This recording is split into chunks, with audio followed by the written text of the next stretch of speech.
Well, let's get started. Do you want to hit us with a roll call? Thanks so much. You bet. Here in person, we have myself, Violet Plummer, Ann Hughes, Mel Fisher, Brian West, Travis Ross, and Elena Evans. And calling in over teams, we have Kyla Leonards, Leah Hickey, Jerry Marks, Martin Kidston, Jamar Galbraith, Emmy Bristow, and Jason Emery. Did I miss anybody? Okay, over to you, Juan. Okay, is there any public comment on items not on the agenda?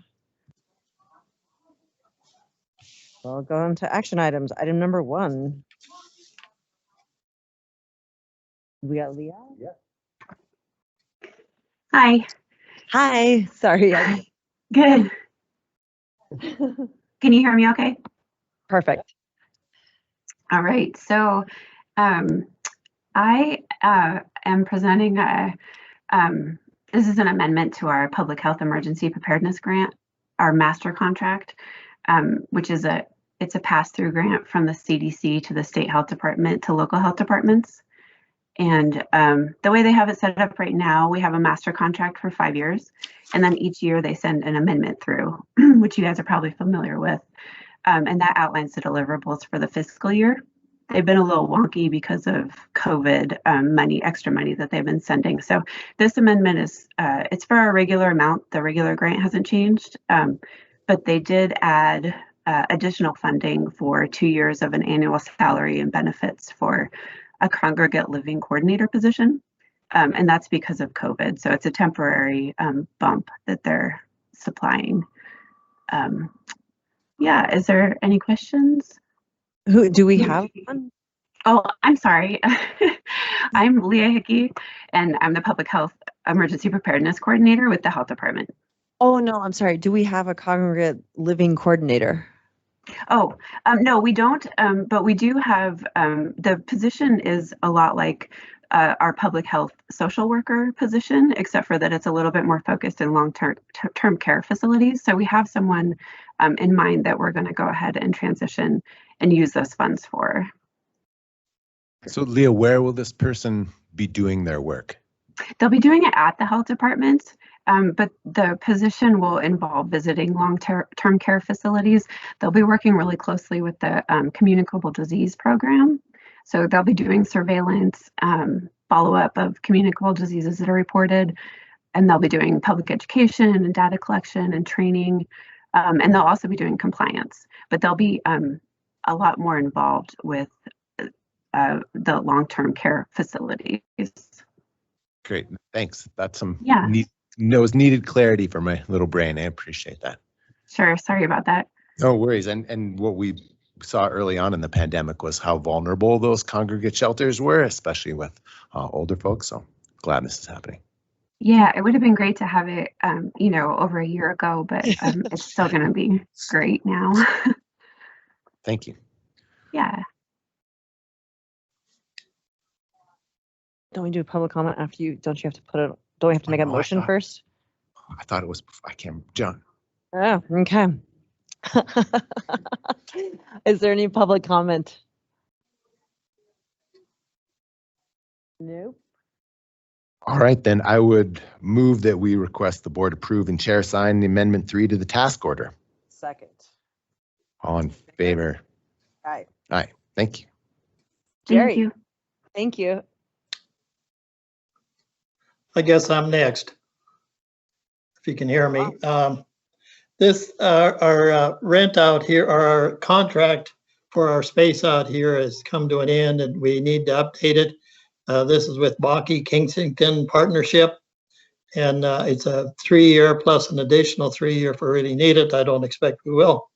The rent is $133,511, which is up about $8,200. And raised the issue, we tend to be out of here when we get the new facility much before that. And they requested in this contract 6 months notice of when we're leaving because they want to do some updating on this building. So that's where that is. You have any questions? No, I don't have any questions, Jerry, but I had a great chat with Patrick about small farm conference this fall, and Oh, good. Great, what a great hire Patrick was and what a cool project. So, Oh, yes. Yeah, we have a lot of interest in small farms. And I'm encouraging in him that we probably should go do a little visiting because there's some of these programs in other states and actually some good research in Canada that I think we'd have people would love to visit. So, yeah, I agree. Any public comment on this lease agreement?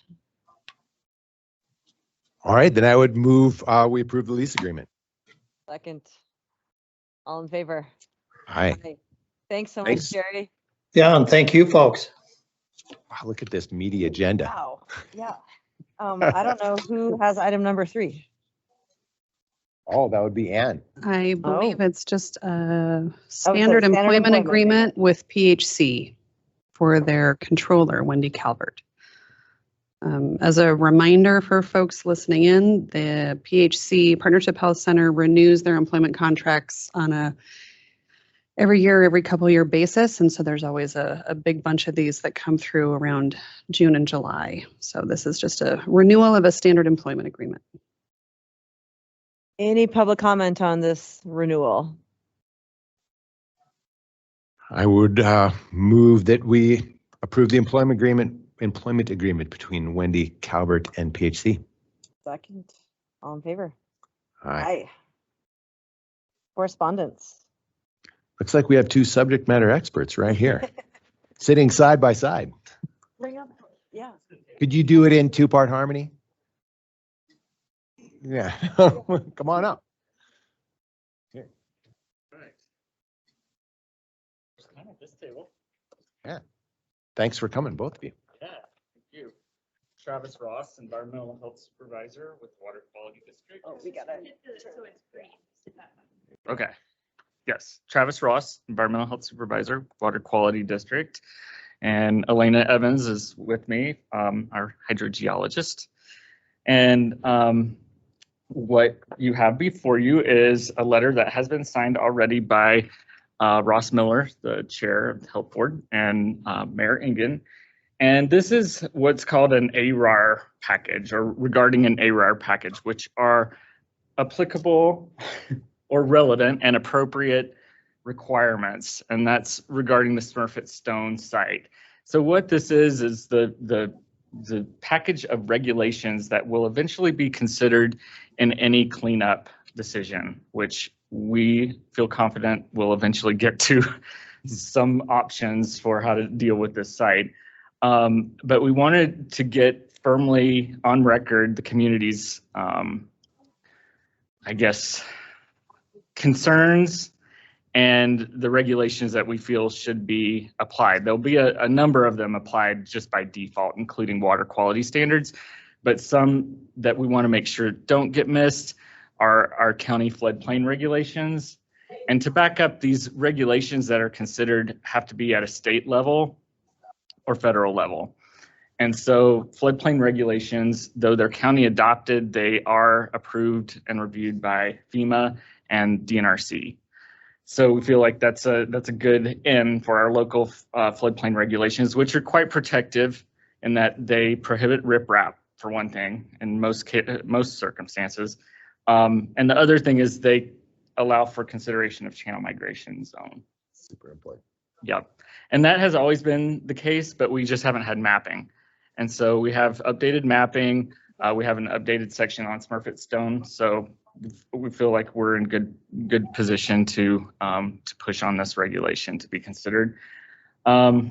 We did throw in the water quality ordinance, which is what the district enforces, which is applicable within city limits and 5 miles outside when we get concurrence with Board of County Commissioners. So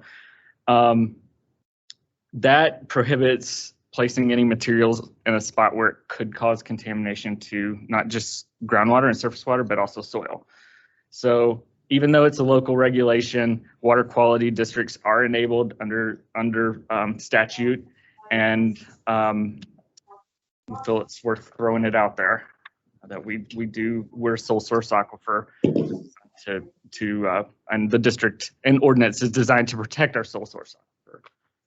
So the third component of this is the solid waste regulations, which seems like that would be a kind of a no-brainer when you're looking at evaluating solid waste and groundwater. But we just want to make sure that it's crystal clear that this is a regulation that we intend to look at closely with any cleanup decision, and that is solid waste in groundwater, which state law prohibits placing it in such a location.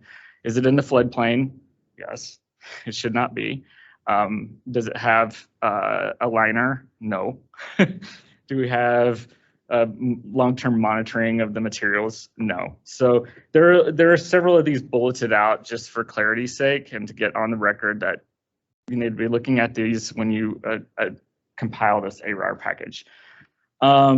And one of them is a consideration for additional requirements if it's in an area of a sole source aquifer, which Missoula is a sole source aquifer. So that is it in a nutshell. If the commission is in agreement, we have a signature line. Unfortunately, I just had David's name on there. So he could sign it though when he gets back. Yeah, what's the timeline? They're developing the ARAR package this summer. One could sign it as acting chair, or we could wait, whatever you want. Either way, we already have it formatted with Dave's name and the mayor. Okay, well, why don't we just wait till Dave is. Yeah, Dave's back in the office on Tuesday. okay. Would I need to present again? No. Okay, cool. So I could, I'm wondering if Martin has any questions. Yeah, that's a good point. Just continues the back and forth with EPA, I'm presuming. no, there has not been back and forth with EPA on this particular letter. We have discussed it with the state natural resource damage program, which is part of the Department of Justice, so that they know that we intend to do this. And we've spoken with DEQ, so they know that this is coming. This letter is addressed to DEQ because we want DEQ to compile that rule package to give to EPA. So, And then how do we expect EPA to respond, or how, when, like what happens with this letter? well, Or where does it land? so Yeah. it will land on an attorney's desk, and hopefully it will get compiled into that ARAR package, and then we'll get a copy of that ARAR package. I don't anticipate back and forth on this. This is just, we want you to consider these things. It's not like a response to comment type of thing. Hey, Travis, one last thing, Travis. Yes. Hey, are you hoping this makes it into the recommended remedy? I mean, is that kind of the end goal here? Yes, we are hoping that these regulations are considered with any remedy. That this is part of the playbook that that EPA will use to evaluate remedies, because they'll present several. There will be, no doubt, leave it in place. There should be removal of the berms. Oh, yeah. So yeah, they'll evaluate a number of alternatives, I'm sure, and a hybrid option too. But we feel like these regulations would point to removal. Lynn, yeah. Yeah, so I think just this letter in essence sets forward the expectations and the regulatory framework that we're hoping for as we continue to go through the Superfund process steps that keep being outlined and moved forward. So it's just continuing to set expectations from our community perspective. Okay. And we would expect, okay, timeline, movement, or a response from EPA. Like how does this? The target keeps moving, but I think the last I heard was a remedial investigation, kind of the summary of what we know about the site, in spring of 2022. Okay. And that the next step will be that feasibility study of Right. different options. Thanks for both you guys for sticking with it. Yeah. Any other comments out there? I will mention, so starting next week, I'll be starting with Parks and Trails. And but Elena is very up to speed on the site and will be taking on the lead role in that position. Fantastic. I'll be there Great. for support for the next couple of months. Thanks for doing that. So yeah. Fantastic. Glad you're still part of the county family. Yeah. Haven't abandoned us. Absolutely. Love it. Awesome. Okay, so Dave will sign this on Tuesday. Okay, thank you so much. you. Discussion items, communications, needs, requests. Upcoming events and invitations. Everyone get ready for the fair, August 11th. Yeah, there we go. I think we're done. How about that? 10:19. Way to go, everyone.